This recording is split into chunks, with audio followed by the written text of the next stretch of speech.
Hello friends, सामान zero से YouTube channel पर आप सभी का स्वागत करता हूं। इस वीडियो में हम लोग मुग़ल साम्राज्य के अंतर्गत तीसरा शासक यानी कि अकबर से संबंधित इम्पोर्टेंट क्वेश्चंस को हम लोग पढ़ेंगे। इससे पिछले की वीडियो में हम लोगों ने मुग़ल साम्राज्य के अंतर्गत प्रथम शासक बाबर और दूसरा शासक हुमायूं से संबंधित इम्पोर्टेंट क्वेश्चंस को पढ़ चुके हैं। अब देखेंगे अकबर के कार्यकाल को। तो अकबर का जो कार्यकाल होता है वह 1555 से लेकर 1605 ईस्वी तक रहता है। तो अकबर का कार्यकाल कब से कब तक था? 1555 से लेकर 1605 ईस्वी तक। अकबर का जन्म 1542 ईस्वी में अमरकोट के राणा बीर साल के महल में हुआ था। अर्थात जब बिलग्राम या कन्नौज का युद्ध हुआ था उस समय हुमायूं की हार हुई थी और शेरशाह सूरी की जीत हुई थी। इस जीत के बाद शेरशाह सूरी ने दिल्ली और आगरा के सिंहासनों पर कब्जा कर लिया था, जिसके बाद अकबर के पिता हुमायूं को गद्दी छोड़नी पड़ी थी और सिंध पर पनाह लेने की ज़रूरत पड़ी थी। और उसी सिंध के अमरकोट राणा बीर साल के महल में अकबर का जन्म 1542 में हुआ था। अकबर का पिता हुमायूं था और इसकी माता हमीदा बानो बेगम थी। अकबर का बचपन का नाम जलाल हुआ करता था। तो अकबर का बचपन का नाम क्या था? तो जलाल था। इसके आगे पॉइंट को हम लोग डिस्कस करेंगे। 13 वर्ष की आयु में अकबर का राज्याभिषेक 1556 ईस्वी में हो गई।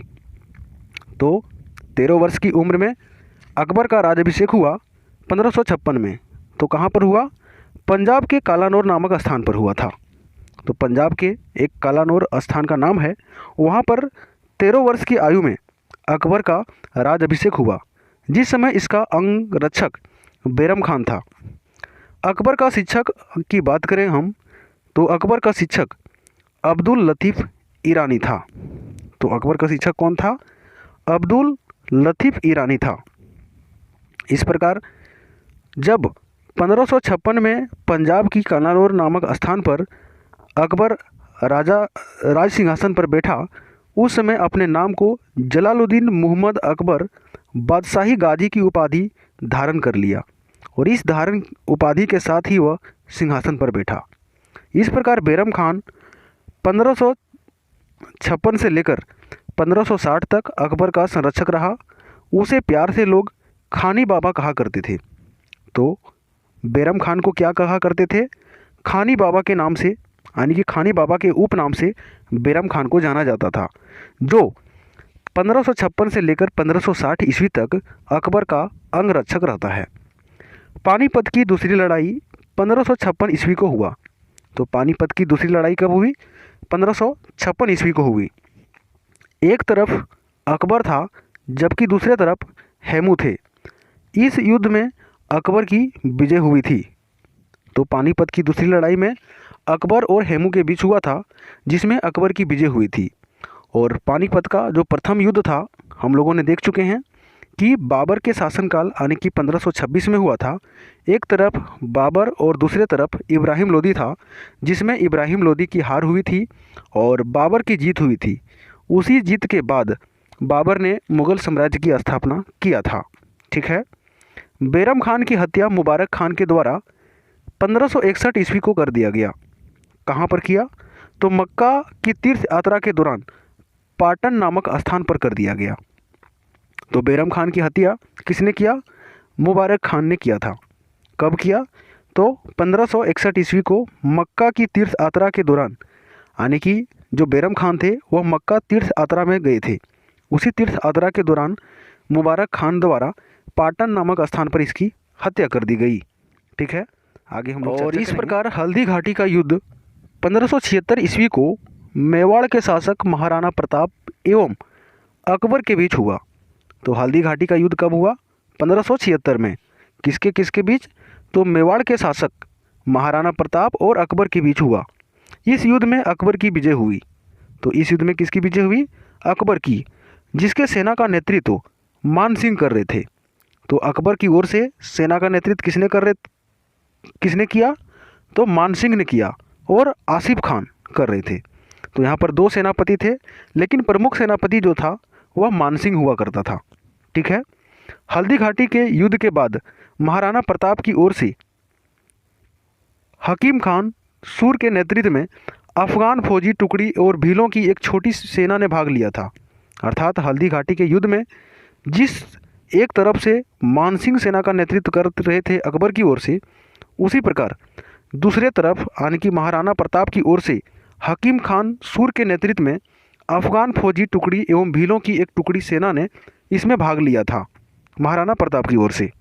ठीक है, आगे हम लोग हल्दी घाटी युद्ध के बाद महाराणा प्रताप ने डूंगरपुर के निकट अपनी राजधानी बनाई, यानी कि इस युद्ध के बाद डूंगरपुर जो स्थान था उसके निकट महाराणा प्रताप ने अपनी राजधानी बनाई और वहाँ पर वह बस गए।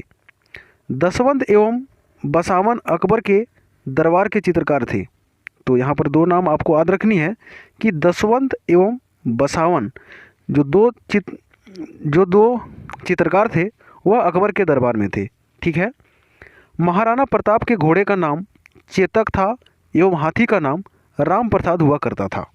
यहाँ से कई बार क्वेश्चन पूछा गया है कि महाराणा प्रताप के घोड़े का नाम क्या था, तो चेतक था और हाथी का नाम राम प्रसाद हुआ करता था। जबकि महाराणा प्रताप की मृत्यु 1597 ईस्वी को हो गई। ठीक है, तो महाराणा प्रताप की मृत्यु कब हुई? 1597 ईस्वी को हो गई। अकबर के दरबार में प्रसिद्ध चित्रकार अब्दुल सम्मत रहा करते थे। तो अब्दुल सम्मत जो थे वह अकबर के दरबारी प्रसिद्ध चित्रकार थे।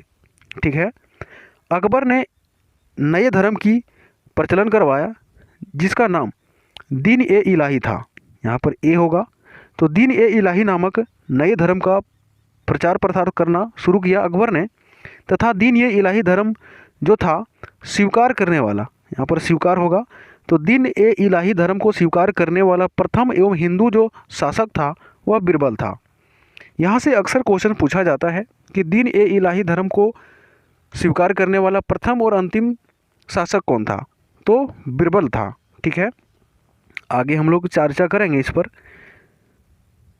राजस्व प्राप्ति की जब्ती प्रणाली अकबर के शासनकाल में प्रचलित थी। तो यहाँ पर भी इम्पोर्टेंट क्वेश्चन है कि जब्ती प्रणाली जो है वह किसके शासनकाल में प्रचलित थी, तो अकबर के शासनकाल में यह प्रचलित थी। ठीक है, इसके दरबार में दीवान राजा टोडरमल ने 10 साल बंदोबस्ती व्यवस्था लागू की थी। तो 10 साल बंदोबस्ती व्यवस्था जो लागू किया था, तो इसके दरबारी दीवान था राजा टोडरमल, उन्होंने इस प्रथा को लागू करवाया था। ठीक है, आगे इस पर चर्चा हम लोग करेंगे। अकबर के शासनकाल के प्रमुख गायक तानसेन, बाज बहादुर, बाबा रामदास एवं बेजू बावरा था।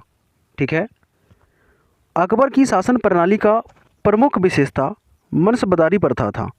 यहाँ से अक्सर क्वेश्चंस पूछा जाता है कि अकबर की शासन प्रणाली की प्रमुख विशेषता क्या थी, तो मनसबदारी प्रथा थी।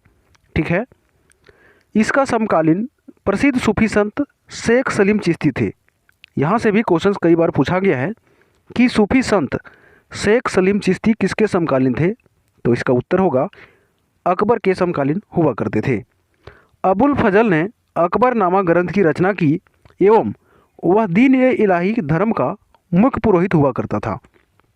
यहाँ से क्वेश्चन पूछा जाता है कि अकबरनामा की रचना किसने किया था, तो अकबरनामा की रचना अबुल फजल ने किया था और वह दीन ए इलाही जो धर्म था उसका मुख्य पुरोहित हुआ करता था। ठीक है, सत्यापित कला के क्षेत्र में अकबर के प्रमुख योगदान के बारे में अब हम लोग चर्चा करेंगे। इससे पहले अकबर का कार्य जो है काल की हिंदी साहित्य का स्वर्ण युग कहा जाता है। यहाँ से भी क्वेश्चन पूछा जाता है कि हिंदी साहित्य का स्वर्ण युग किस काल को कहा जाता है, तो अकबर के शासनकाल को हिंदी साहित्य का स्वर्ण युग कहा जाता है, यानी कि स्वर्ण काल कहा जाता है। ठीक है, तो सत्यापित कला के क्षेत्र में अकबर का जो योगदान है उसको हम लोग देखेंगे। तो दिल्ली में हुमायूं का मकबरा जो है वह अकबर द्वारा बनाया गया था।